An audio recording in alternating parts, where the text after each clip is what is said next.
بسم الله الرحمن الرحيم والحمد لله رب العالمين وصلى الله وسلم وبارك على سيدنا محمد وعلى آله وصحبه أجمعين. No, السلام عليكم ورحمة الله وبركاته. بسم الله محمد. وعليكم السلام ورحمة الله وبركاته. بسم الله الرحمن الرحيم. It was not long before all his closest companions had left Mecca except Abu Bakr and Ali. Abu Bakr had asked the Prophet ﷺ's permission to emigrate, but he had said, "Hasten not away, for it may be that God will give thee a companion." So Abu Bakr understood that he must wait for the Prophet ﷺ, and he gave orders for two of his camels to be fed on gum acacia leaves in preparation for their journey to Yathrib. Quraysh did what they could to stop the emigrations. Suhail's other daughter had now gone with her husband Abu Hudhayfa, just as they had previously gone to Abyssinia. But Suhail was determined that this time his son Abdullah should not escape him, so he kept a close watch on him.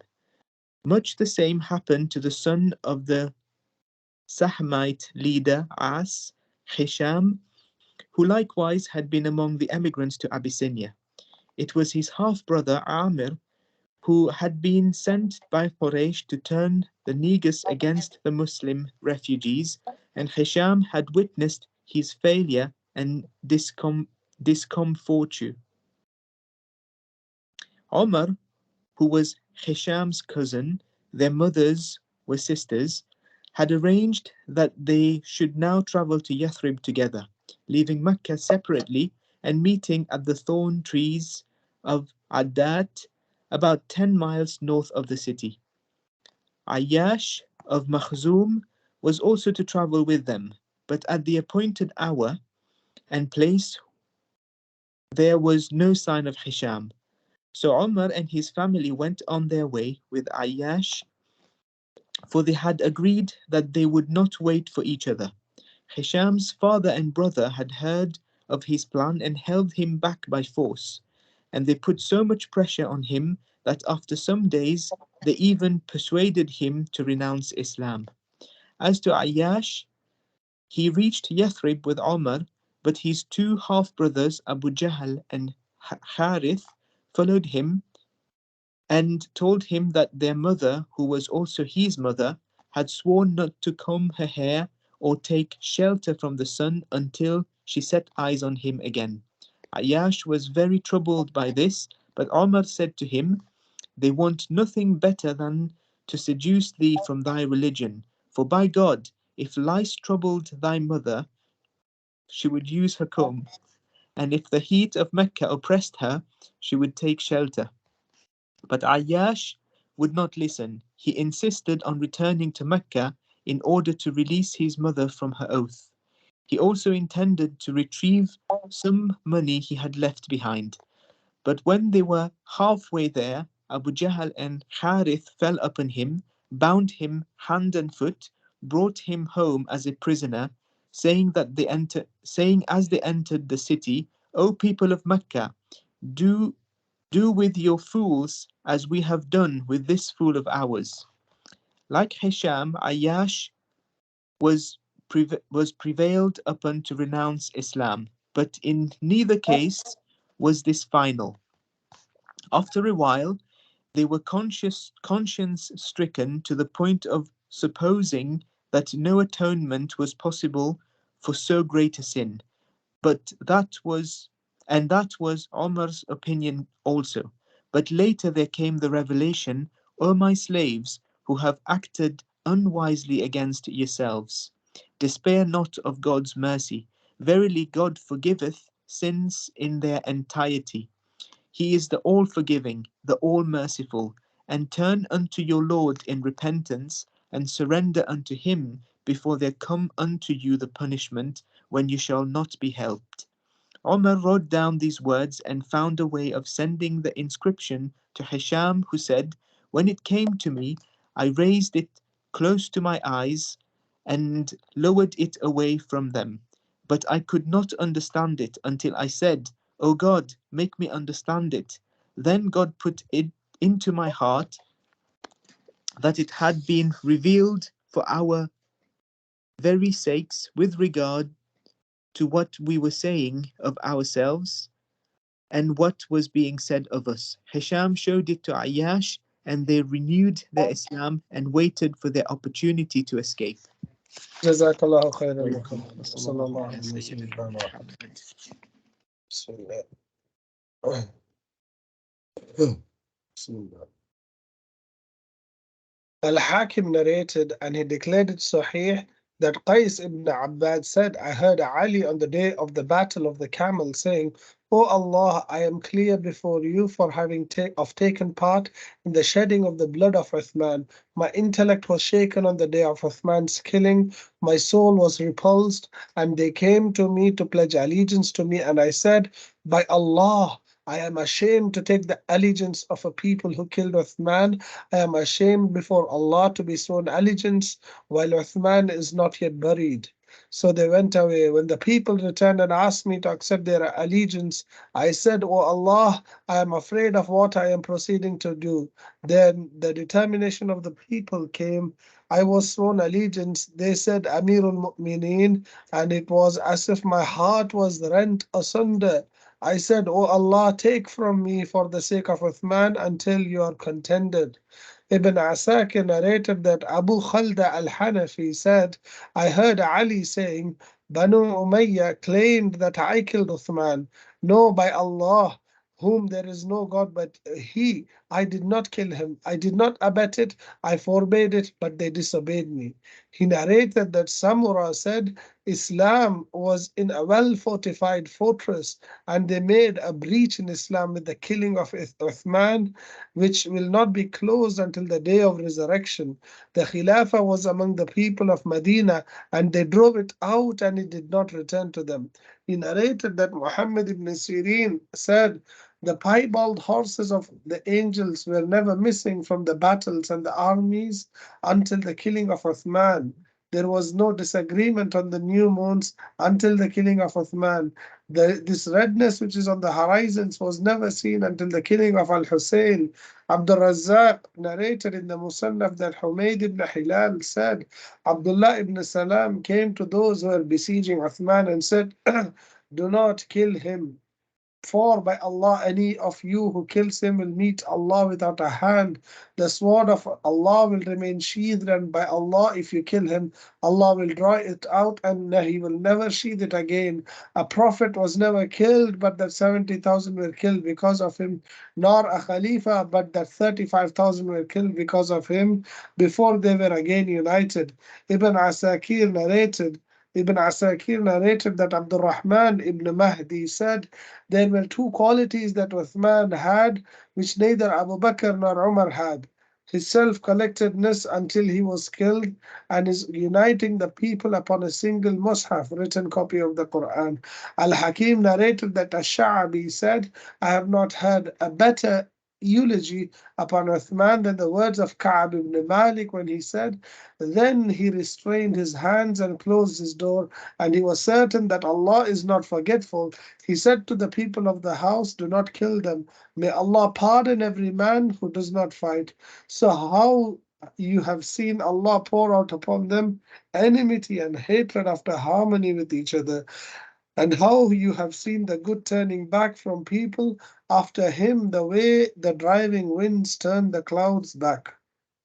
Section Ibn Sa'd narrated that Musa ibn Talha said, I saw Uthman going out on the day of Jumu'ah, upon him two yellow garments. He would sit on the minbar, and then the muazzins would call to the prayer while he would talk, asking people about their prices and their sick. He narrated that Abdullah al-Rumi said, Uthman would take care of his water for wudu at night himself. Someone said to him, if you would only tell one of the servants, then they would take care of it for you. He said, no, the night is for them to rest in. Ibn Asakir narrated that Amr ibn Uthman ibn Affan said, the engraving on the seal ring of Uthman was, I trust in the one who created and completed his creation. Abu Nu'aym narrated in Ad-Dalail from Ibn Umar that Jahja al-Ghifari stood up against Uthman while he was upon the minbar delivering the khutbah, and he took his staff from his hand and broke it over his knee. The year did not pass until Allah sent gangrene in his foot and he died from it.